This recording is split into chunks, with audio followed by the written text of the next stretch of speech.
Bismillahirrahmanirrahim. Assalamualaikum warahmatullahi wabarakatuh. Alhamdulillahi nahmaduhu wa nasta'inuhu wa nastaghfiruh wa na'udzu billahi min syururi anfusina wa min sayyiati a'malina may yahdihillahu fala mudilla lahu wa may yudlilhu fala hadiyalah. Asyhadu an la ilaha illallah wa asyhadu anna Muhammadar Rasulullah. Allahumma fashalli wa sallim wa barik ala sayyidina Muhammadin wa ala alihi wa sahbihi ajma'in. Amma ba'du. Sahabat An-Nur yang dimuliakan Allah Subhanahu wa taala, seperti kita ketahui bahwa tanggal 12 Rabiul Awal adalah hari yang istimewa dalam sejarah umat Islam, sekaligus hari yang menyedihkan saat itu untuk para sahabat Rasulullah sallallahu alaihi wasallam, yaitu karena hari tersebut menjadi hari wafatnya Rasulullah sallallahu alaihi wasallam. Berawal ketika Rasulullah selesai melaksanakan Hajjatul Wada'. Lalu Allah turunkan ayat Al-Qur'an surah Al-Maidah ayat 3, Al-yauma akmaltu lakum dinakum wa atmamtu alaikum ni'mati wa raditu lakumul Islam madina. Hari ini telah aku sempurnakan agama kalian, telah aku cukupkan nikmatku kepada kalian, dan telah aku ridhoi Islam menjadi agama kalian. Mendengar turunnya ayat ini, para sahabat bergembira, bersukacita dan lain sebagainya, karena menandakan telah sempurnanya dakwah Islam yang dibawa oleh Rasulullah sallallahu alaihi wasallam. Tapi ada salah satu sahabat yang paling senior justru bersedih, yaitu Sayyidina Abu Bakar As-Siddiq. Beliau menangis, bersedih dan lain sebagainya. Lalu ditanya oleh sahabat yang lain, "Kenapa engkau bersedih wahai Abu Bakar? Bukankah telah usai, telah purna apa yang didakwahkan oleh Rasulullah?" Kata Sayyidina Abu Bakar, "Betul. Tapi itu juga berarti sebentar lagi Rasulullah sallallahu alaihi wasallam akan meninggalkan kita." Para sahabat yang lain langsung tersadar betapa apa yang dikhawatirkan oleh Sayyidina Abu Bakar sangat masuk akal dan benar saja. Dalam catatan sejarah, sejak peristiwa itu terjadi, sejak ayat itu turun di Hajjatul Wada', itu adalah 81 hari sebelum wafatnya Rasulullah sallallahu alaihi wasallam. Kemudian 18 hari sebelum wafat, Rasulullah mengalami sakit. Dan dicatat dalam sejarah Rasulullah mengalami sakit kepala. Kemudian Rasulullah makin hari makin tambah parah sakitnya, makin melemah. Sehingga pada akhirnya kemudian Allah memanggil malaikat Jibril dan malaikat Israel untuk menghadap. Apa kata Allah? "Ya Jibril, hai Israel, datangi kekasihku Muhammad sallallahu alaihi wasallam. Tanyakan kepadanya apakah dia masih ingin bersama sahabat-sahabatnya di dunia atau ingin bertemu sahabat sejatinya di Ar-Rafiqil A'la." Sehingga cerita, mereka berdua turun lalu mengetuk pintu rumah Rasulullah sallallahu alaihi wasallam. Kata mereka, "Assalamualaikum ya ahlan nubuwah." Kemudian dibuka oleh Siti Fatimah. Waalaikumsalam. Saat itu yang mengetuk pintu hanya malaikat Israel, Jibril standby di langit pertama. Kemudian Siti Fatimah berkata, "Maaf paman, ayah saya sedang istirahat, beliau sedang sakit, nanti saja." Lalu ditutup kembali pintunya. Sayup-sayup Rasulullah SAW mendengar dari dalam kamar. Kemudian Rasulullah berkata kepada Fatimah, "Hai Fatimah, siapa tadi yang datang?" Kata Fatimah, "Saya tidak kenal ayah. Sepertinya saya baru melihat beliau, tapi sepertinya beliau dari kampung, dari Baduy." Lalu Rasulullah tersenyum dan berkata, "Bukakan pintu Fatimah. Emang itu siapa ayah?"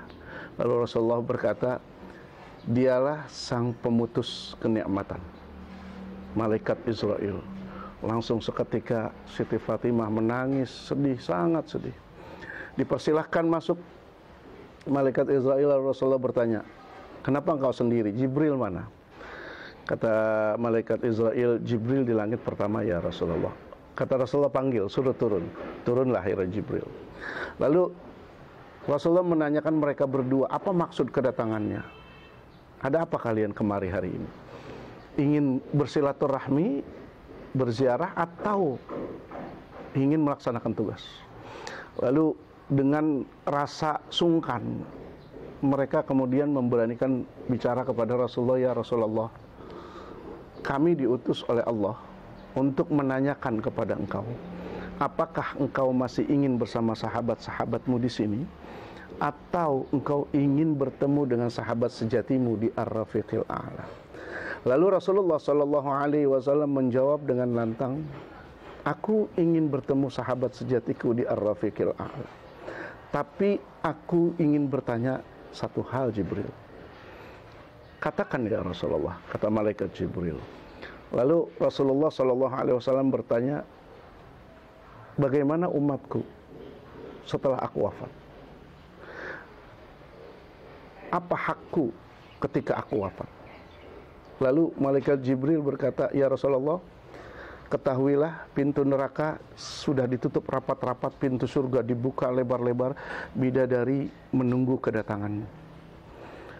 Mendengar jawaban itu Rasulullah tidak tersenyum, tidak gembira, malah masih mengguratkan rasa kesedihan dan kegelisahan serta kecemasan. Kemudian Rasulullah katakan, bukan itu maksudku Jibril. Yang aku maksud bagaimana umatku setelah aku wafat. Lalu Jibril alaihissalam berkata kepada Rasulullah, ya Rasulullah, aku pernah mendengar Allah subhanahu wa ta'ala berfirman bahwa surga itu tidak akan dimasuki oleh siapapun sebelum umat Muhammad masuk ke dalamnya. Mendengar jawaban ini Rasulullah langsung merasa lega, langsung merasa gembira dan mengatakan, silakan laksanakan tugasmu. Singkat cerita, kemudian malaikat Israel mulai prosesi sakaratul maut, melaksanakan prosesi sakaratul maut terhadap Rasulullah SAW. Dan saat itu pun Rasulullah merasakan kesakitan, sampai malaikat Jibril pun tidak berani memandang Nabi.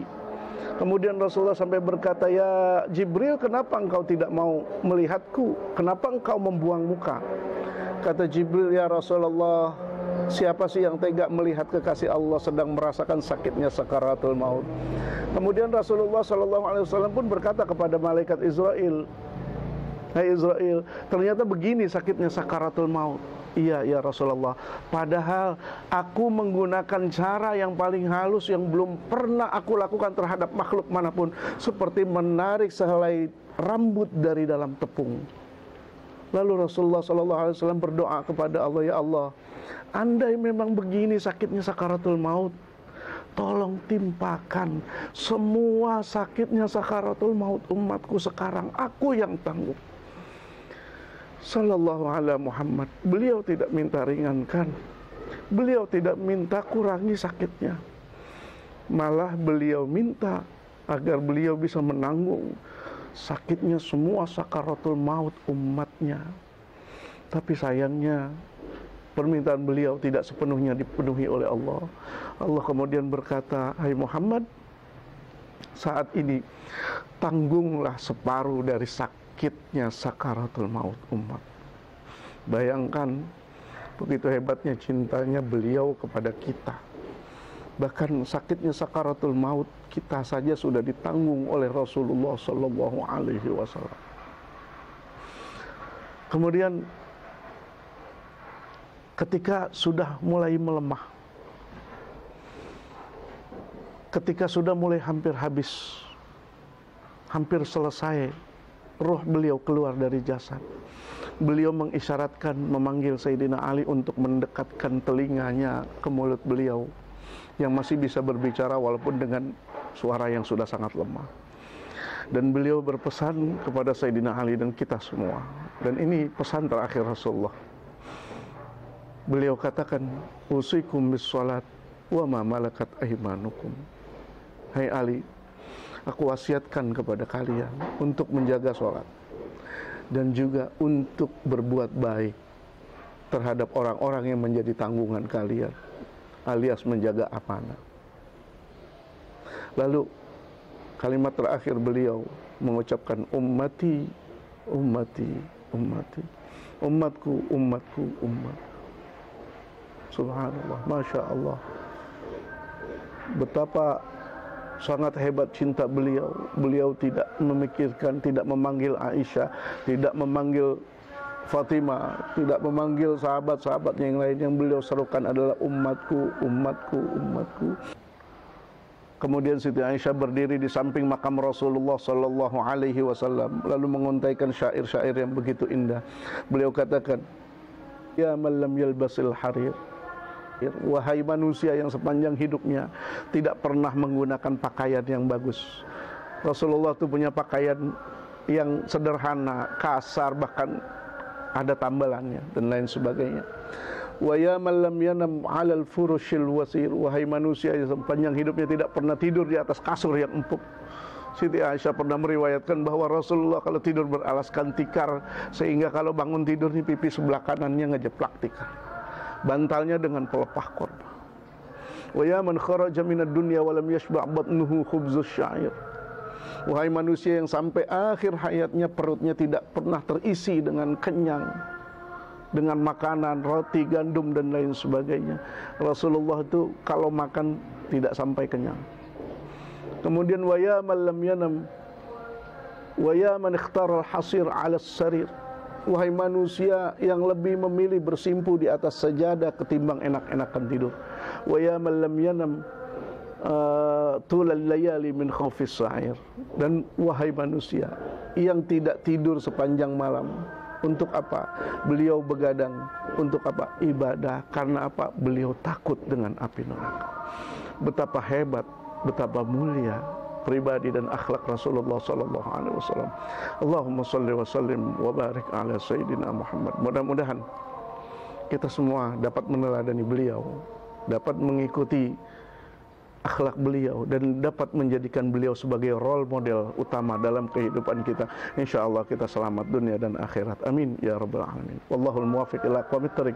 Wassalamualaikum warahmatullahi wabarakatuh.